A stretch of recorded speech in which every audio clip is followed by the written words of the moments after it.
An alien race in search of new sources of energy crash lands on Earth, where they remain entombed for 4 million years. That is, until 1984. That's when Megatron's evil Decepticons wake up and set about to pillage Earth to revitalize their war efforts on their metallic homeworld, Cybertron. Meanwhile, the heroic Autobots and their leader Optimus Prime aim to stop them and protect Earth. But these are no ordinary aliens. These are giant robots that can transform into vehicles and other objects. I'm Jamie Logie, and this is Everything 80s, a podcast about a decade that forever changed the way we dress, consumed, and connected. On today's dizzying journey, I take you back to the definitive toy and cartoon series that shaped an entire generation. This is the story of Transformers. Of all the toys and cartoons that burst on the scene in the 1980s, one may stand above the rest. Produced by Hasbro, Transformers became one of the best-selling toys of all time, which led to an animated movie in 1986, many future toy lines, and a series of live-action movies. Personally, Transformers captured my imagination and left me spellbound. I remember looking under the Christmas tree one year and thinking I saw the distinctive box shape of what I hoped was Soundwave. He was one of my favorite Decepticons and one of Megatron's most reliable troops, even though he was only communications officer because of his monotone computer-style speech. He was actually capable of reading minds by scanning and decoding the electrical impulses. My anticipation and excitement was next level, and I couldn't wait to rip the package open. Until Christmas Day, when I realized it was a multi-pack of lifesavers. And that wouldn't be the last significant heartache caused by Transformers. But before we get to that, let me take you back to the beginning of the decade, to 1980, when Takara Toys launched the Diaclone toy line, which included transforming vehicles and robots that were piloted by miniature figures that came from the Microman toy line. In 1982, they put out a line of car robots that also were able to transform. Then, at the 1983 Tokyo Toy Fair, the toys were discovered by Hasbro product developer Henry Orenstein, who presented the concept to Hasbro's head of research and development, George Dunsey. Excited by the prospect of a car robot line, they licensed Diaclone and Microman lines and made changes to the color schemes from the original toys to match the new series of toys they were about to create. In fact, many of the Autobot versions of the Transformers came straight from the car robot line, and a lot of the future Transformers would already exist in the Takara toy line, including the Dinobots, Insecticons, Decepticon planes, and the Constructicons. And so with the rights and molds to all 28 figures in the Diaclone line plus the Microman line, Hasbro left Japan with the building blocks to the Transformers you know and love. But building and releasing a new toy line wasn't the only thing Hasbro needed to take over the world.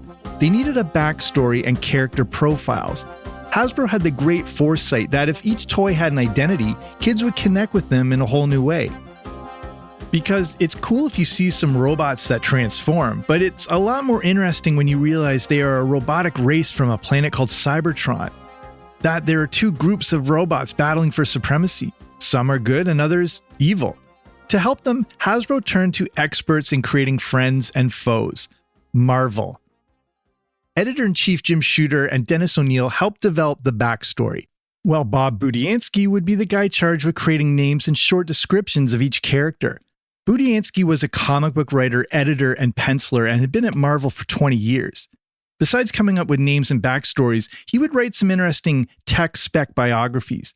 If you ever owned your own Decepticon or Autobot, you'll be familiar with this because they were printed on the packaging of each Transformer toy. I remember this extremely well, as these were such technical toys that some of them really were a challenge to put together. They were like a robotic Rubik's Cube, but you could learn about each robot's specific technical details, giving them even more unique personality quirks. All of these are thanks to the mind of Bob Budiansky. Budiansky and Marvel gave toys a mythology. And I've hinted at it a few times, but here's a quick refresher on the legend of the Transformers. First, they're the heroic Autobots led by Optimus Prime, who are in a battle against the Decepticons led by the villainous Megatron on a metallic planet called Cybertron. Both groups left their home planet in search of alternative energy sources to revitalize their war efforts, but crash land on Earth, where they lay dormant and offline for 4 million years until they are awakened in 1984.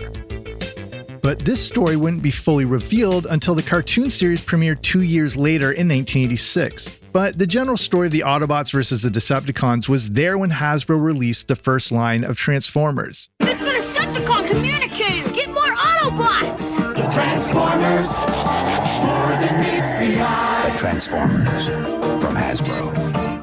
That first line was made up of 18 Autobots and 10 Decepticons. Out of these 28 toys, 11 of the Autobots would transform into characters like Bumblebee, Jazz, Prowl, Hound, and Ironhide, and one into a semi-tractor trailer. That semi was, of course, the soon-to-be legendary Optimus Prime. For the Decepticons, 3 would turn into planes: Starscream, Skywarp, and Thundercracker. 1 would be a cassette recorder, Soundwave, 5 would be mini cassettes, and 1 turned into a gun, the evil leader of the Decepticons, Megatron. Now, if you don't know or remember what a cassette was, well, I'm here to help and to make you feel old. Cassettes were an analog magnetic tape recording format for audio recording and playback. Although the birth and growth of the cassette began in the 1960s, its cultural moment took place during the 1970s and 1980s. If you're a fan of the show, you'll get to hear a lot about cassettes and tapes. Okay, back to our pals the Transformers. Because although it appeared that Hasbro released a massive new line of Autobots and Decepticons, they took all of these from the original Diaclone series, and most were just clones of each other. They changed the paint and the accessories, but the physical actions to transformations remained the same. If you owned any of these back in 1984, you'll remember that Ironside and Ratchet were exactly the same. And so were Prowl, Bluestreak, and Smokescreen. Ditto Starscream, Thundercracker, and Skywarp. So, in actuality, Hasbro only released 10 to 12 toys right out of the gate, but they soon reissued all the toys from the first set plus 26 new toys. This is where the branding became much more detailed and subgroups were introduced. For the Autobots, some of the subgroups would be the Dinobots and the Omnibots, while the Decepticons would have the Insecticons and Constructicons. Along with all these new additions, Hasbro would introduce other features on the reissued toys, like the heat-sensitive rub signs. In case you don't remember, these would be little decals on the Transformers that, as you rubbed, would heat up and reveal an Autobot or a Decepticon symbol. To kids, it appeared like a cool new play feature, but Hasbro actually did it as a way to reveal authentication against a lot of the inferior bootleg versions that were now flooding the market. Both of these releases took place between 1984 and 1985, but were considered as one giant release. The two-toy series and all the characters make up the first generation of Transformers. And soon, the Transformer universe was about to become much richer. Because they weren't just taking over playtime. Soon, they would take over the world, one TV at a time. Transformers! Now, before I jump into the cartoon, there's something that's often overlooked that I want to point out. Have you ever wondered why there was such an explosion of cartoon shows and toy-based products in the 1980s? Going into the 1980s, there were strict restrictions on what could be advertised to children. Formed in 1968, the Action for Children's Television spent time in the 70s gathering information regarding the psychology of advertising to children.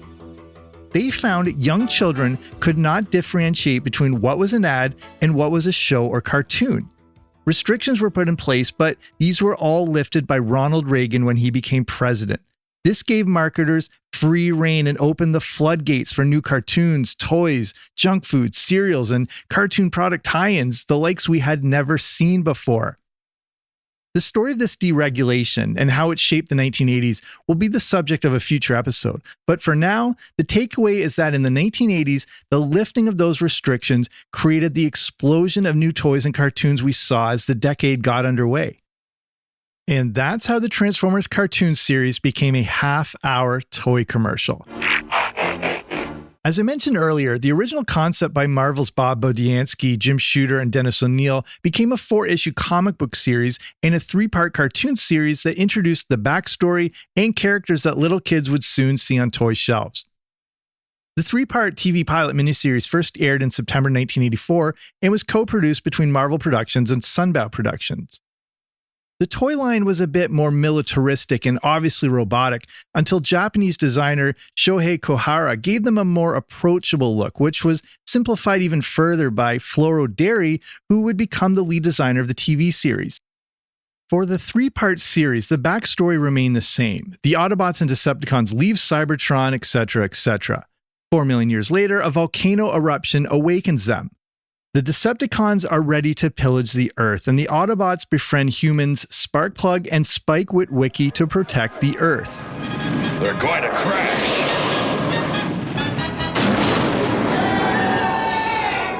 The Decepticons are gone.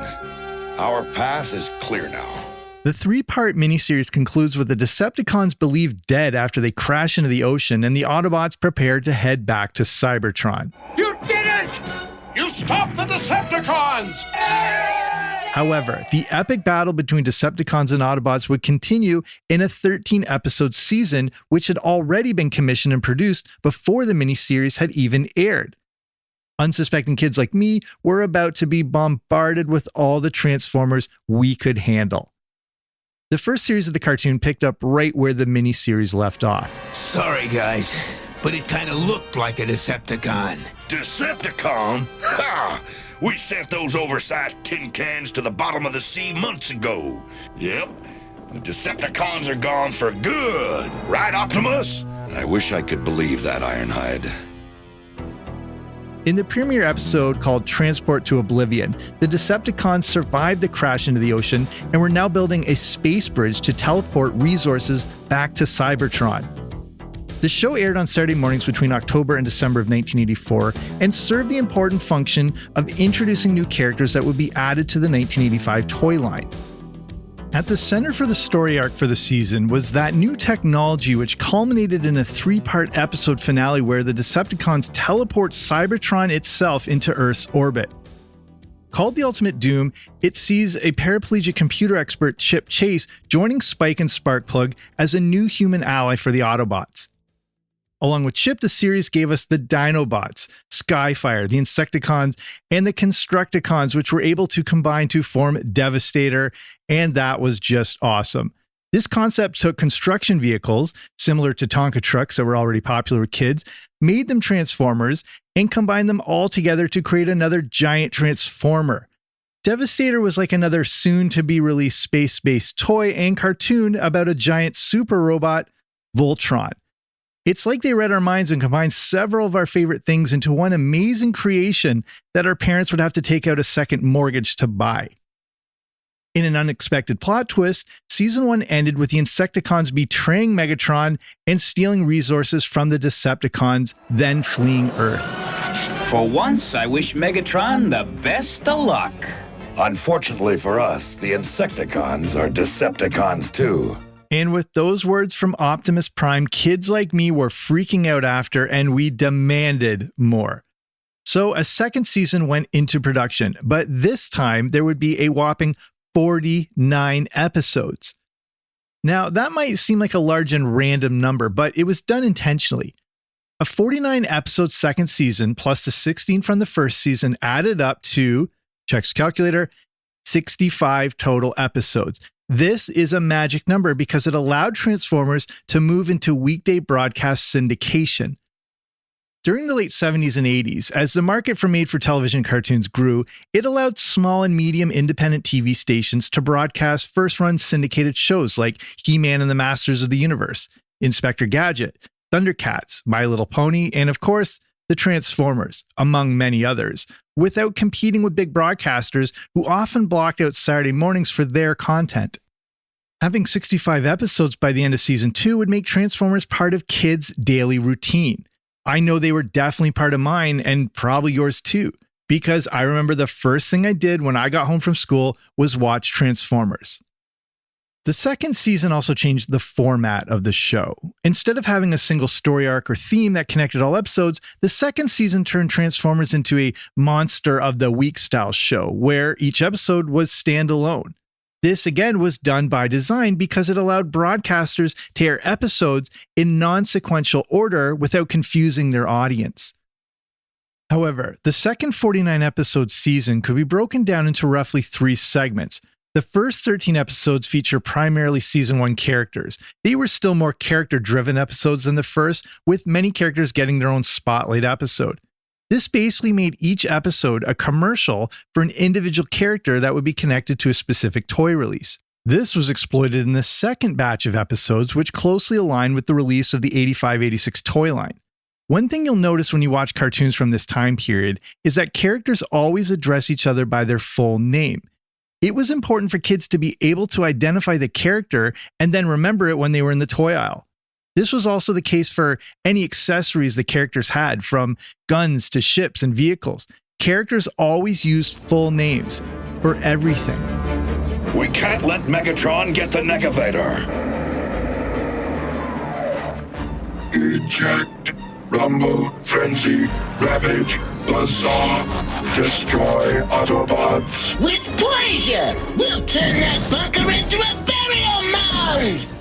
Commerce was front and center, but it wasn't the only focus for Season 2, which saw Autobots assimilating Earth culture. They played basketball and football and even watched a soap opera. Excursions to alien civilizations popped up occasionally as well, not to mention time travel, miniaturization, and battles against undersea creatures. And it introduced concepts and characters that spread out to other segments of the franchise, including the mystic Alpha Trion, the ancient Vector Sigma supercomputer and its circuit key, not to mention the first appearance of female Transformers within official fiction, and a girl named Carly who was Spike's girlfriend. As I mentioned, this season also introduced the remainder of the 1985 toy line with a mid-season 2-part episode series called Dinobot Island. Most of these new characters were new Autobot cars and mini-vehicles taken from the Diaclone and Micro-Change line of Takara Toys and introduced the Decepticon Triple Changers, Astrotrain and Blitzwing, and one of the most epic and expensive toys, Omega Supreme. All of this set the scene for Transformers the movie.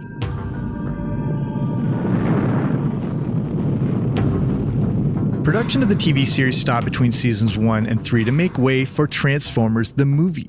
Released on August 8, 1986, it takes place in the year 2005, 20 years after the events of season 2.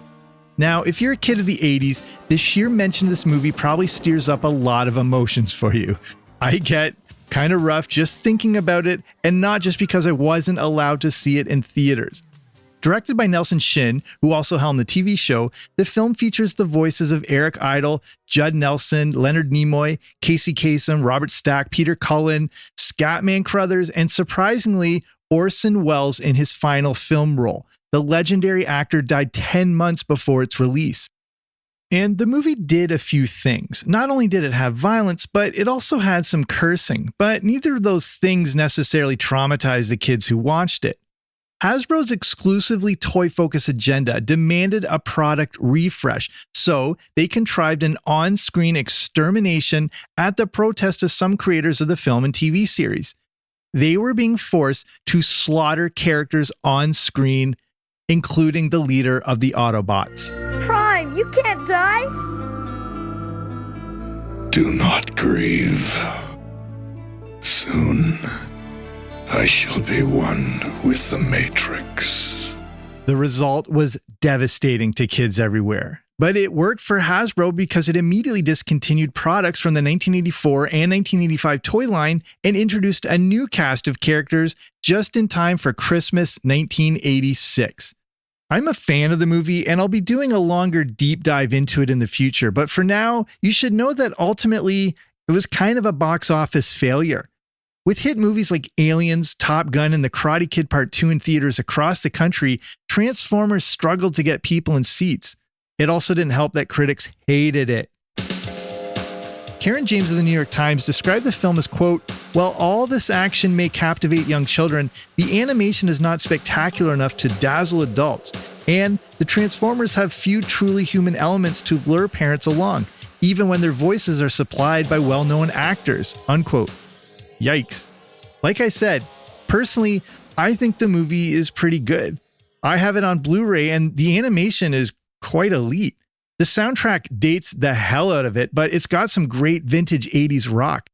Mind you, I never saw it till a bit later on and had no idea I was watching a 90-minute commercial. Regardless, the movie has since achieved cult status. In 2019, the website Den of Geek called it, quote, the great toy massacre of 1986, traumatized a generation of kids with a string of startling deaths as a story about death, transfiguration, guilt, and redemption, and as a milestone in animation history, unquote. The movie marked a turning point for Transformers, and as controversial as it continues to be, it saw the introductions of Unicron, the Quintessons, and the Matrix of Leadership, all of which would play important roles in Season 3 of the TV show.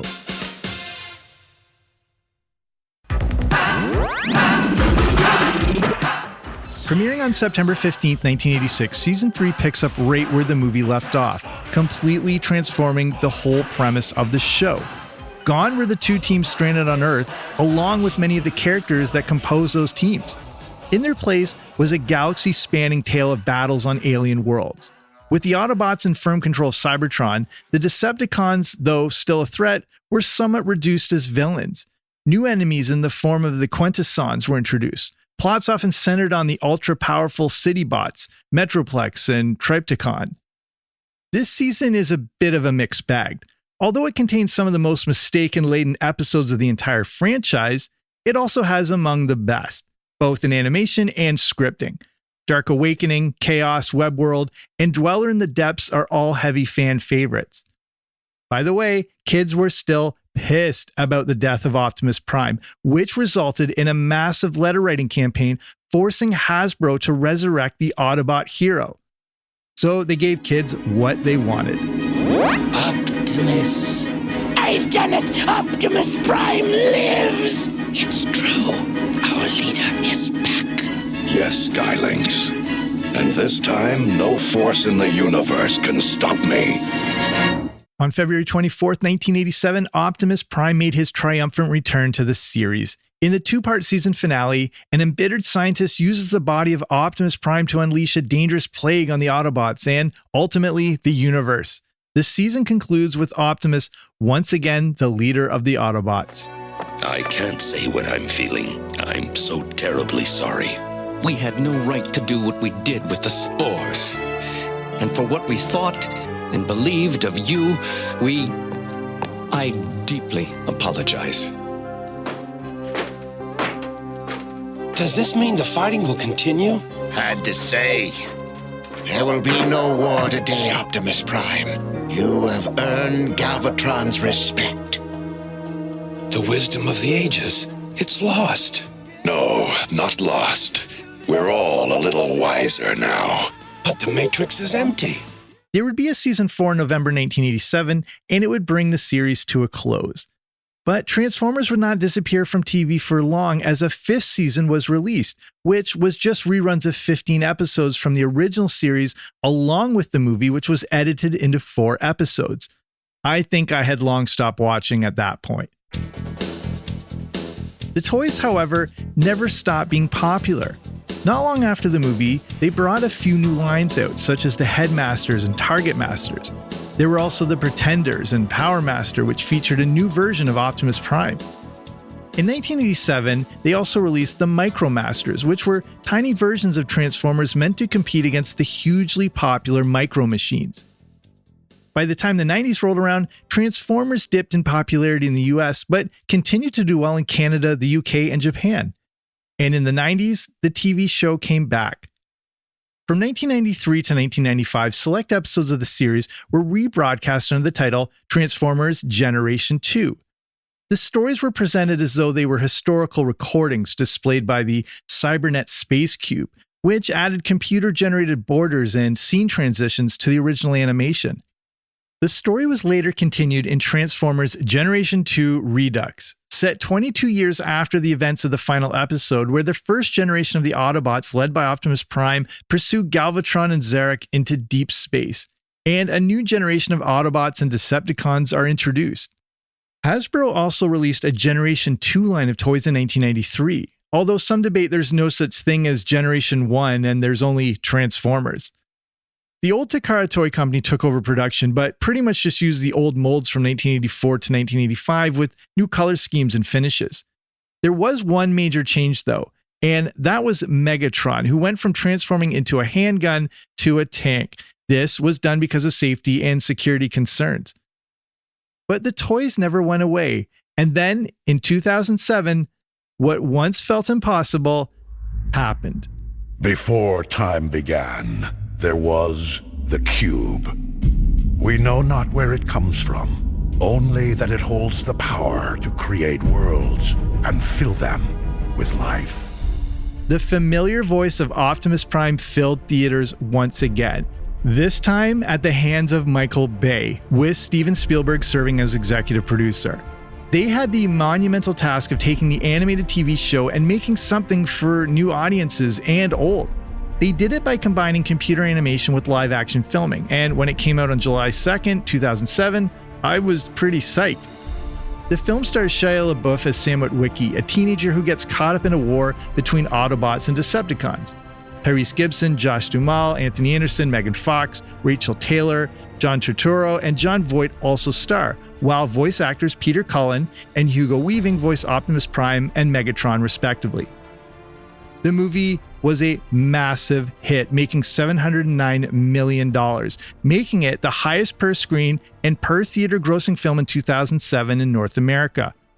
But it failed to embrace the mythos and history of the franchise and made it a little too human.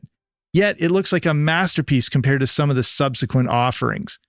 You don't have to take my word for it, just read the reviews on Rotten Tomatoes. But in my opinion, the whole progression of the movies went from disappointment to unwatchable. So I choose not to. I choose to think of Transformers as I did as a kid. There's no other toy that stirred up such excitement. Nothing captured my imagination quite like they did. The Transformers, more than meets the eye. Autobots wage their battle to destroy the evil forces of the Decepticons. The Transformers. They're definitely more than meets the eye, and that's why Transformers are a definitive part of everything 80s. Thanks so much for listening. If this is your first time checking us out and you like what you heard, please jump back in the DeLorean and go back. There's tons of other great episodes for you to sink your teeth into. If you enjoyed this episode, give us a 5-star review to help other people find these amazing stories. And if you're in a position to do so, you can consider sponsoring the show over at patreon.com, where you get access to other bonus audio content, including things like the Everything 80s Movie Review podcast. So you can go to www.patreon.com/80s, or in the show notes, you can find a link that'll take you right there. Everything 80s is written and produced by me, Jamie Logie, with producer Dila Velasquez. Audio design and production by Rob Johnson. Until next time, I'm Jamie, and this is Everything 80s.